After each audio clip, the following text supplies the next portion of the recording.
आज अपन सब मिलके ये 15 अगस्त की शाम इतनी शानदार बनाए, तो ऐसे महावीर भाई मेहता जो हमारे बीच में आ रहे हैं देशभक्ति का गीत एक कविता लेके।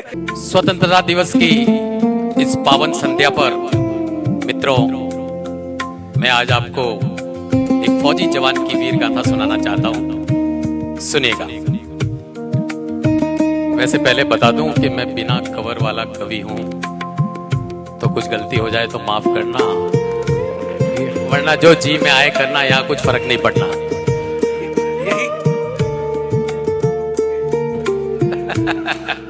दे दो तो बहुत बड़ी बात है प्रकाश भाई, कविता सुन के डिसाइड कर लेना, कोई बात नहीं, ठीक है। एनीवे, बहुत बड़ी, सुनिएगा। पिता के शहीद हो जाने के पश्चात उस फौजी परिवार में अब एक बूढ़ी मां, पत्नी और 2 छोटे छोटे बच्चे हैं।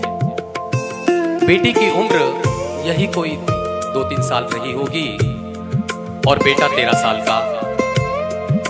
अचानक पत्नी को खबर मिलती है कि उसका पति भी सीमा पर रक्षा करते हुए वीर गति को प्राप्त हो गया है।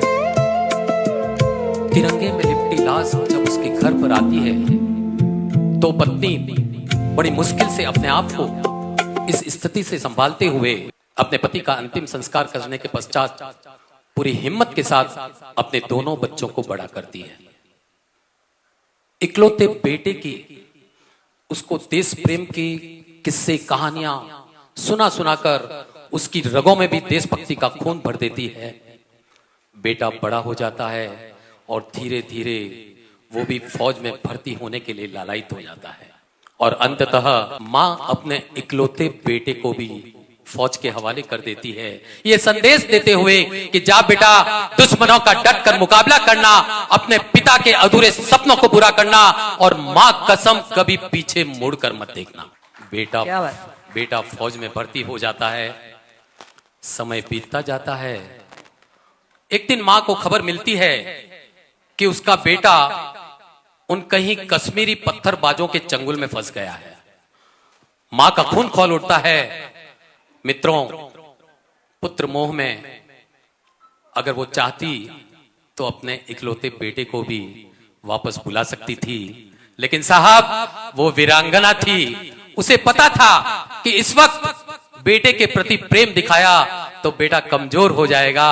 मां अपने बेटे को फोन पर क्या कहती है वो सुनिएगा कि फोन किया मां ने बेटे को, तूने नाक कटाई है, तेरी बहना से सब कहते हैं बुज़दिल तेरा भाई है। अरे ऐसी भी क्या मजबूरी थी, ऐसी क्या लाचारी थी, कुछ कुत्तों की टोली कैसे तुम शेरों पर भारी थी।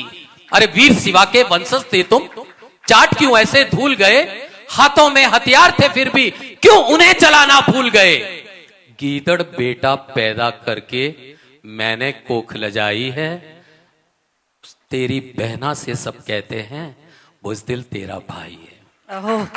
और मित्रों, वो लाचार फौजी अपनी मां को क्या जवाब देता है सुनिएगा कि इतना भी कमजोर नहीं मां, मेरी भी मजबूरी थी, ऊपर से आदेश यही था, चुप्पी बहुत जरूरी थी। अरे सरकारें ही पिटवाती है हमको इन गद्दारों से, गोली का आदेश नहीं था दिल्ली के दरबारों से, चुन चुन के बदला लूंगा, कसम ये मैंने खाई है। तू गुड़िया से कह देना कि बुज़दिल नहीं तेरा भाई है। क्या बात है, वाह वाह। और मित्रों, समय बीतता जाता है और एक दिन वो फौजी जवान भी सीमा पर, एक वक्त ऐसा आता है कि अनेक दुश्मनों को मौत के घाट उतारने के पश्चात एक दुश्मन की एक गोली भी उसके सीने को चीर जाती है और वो फौजी वहीं लड़खड़ा जाता है।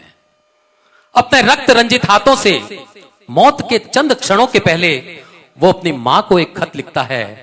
क्या लिखता है सुनिएगा। स्वागत। कि सीमा का वो जवान शहीद हो गया, संवेदनाओं के न जाने कितने बीज बो गया, तिरंगे में लिपटी लाश जब उसके घर पर आ गई, हवाएं सिहर उठी, उदासी छा गई, तिरंगे में रखा एक खत जो उसकी मां को दिख गया, मरता हुआ जवान उस खत में लिख गया, बलिदान को आंसुओं से धोना नहीं है, तुझको कसम है मां मेरी कि अब रोना नहीं है, क्या बात। बलिदान को आंसुओं से धोना नहीं है। तुझको कसम है मां मेरी कि अब रोना नहीं है। वैसे भी मां, यह युद्ध का विधान है कि एक गोली से ही मरने में एक फौजी की शान है। क्या और बात। फिर विश्वास मुझे निजवाड़ी का है, राजपूत कुल प्राणी का, जो झुक जाए वो वीर नहीं, यदि दूध पिया क्षत्राणी का। क्या बात है। एक गोली वक्ष में कुछ देर पहले ही लगी है। मां कसम दी थी जो तूने, आज मैंने पूर्ण की है। कह रहे हैं दुश्मन भी, जिस तरह सैदा हुआ हूं, लग रहा है सिंगनी की कोख से पैदा हुआ क्या हूं। बात है। बेहतरीन। ये न समझो मां, मैं चिर नींद लेने जा रहा हूं, मैं तुम्हारी ही कोख से फिर जन्म लेने आ रहा क्या बात है। हूं। मैं अद्भुत। तुम्हारी ही कोख से फिर जन्म लेने आ रहा हूं।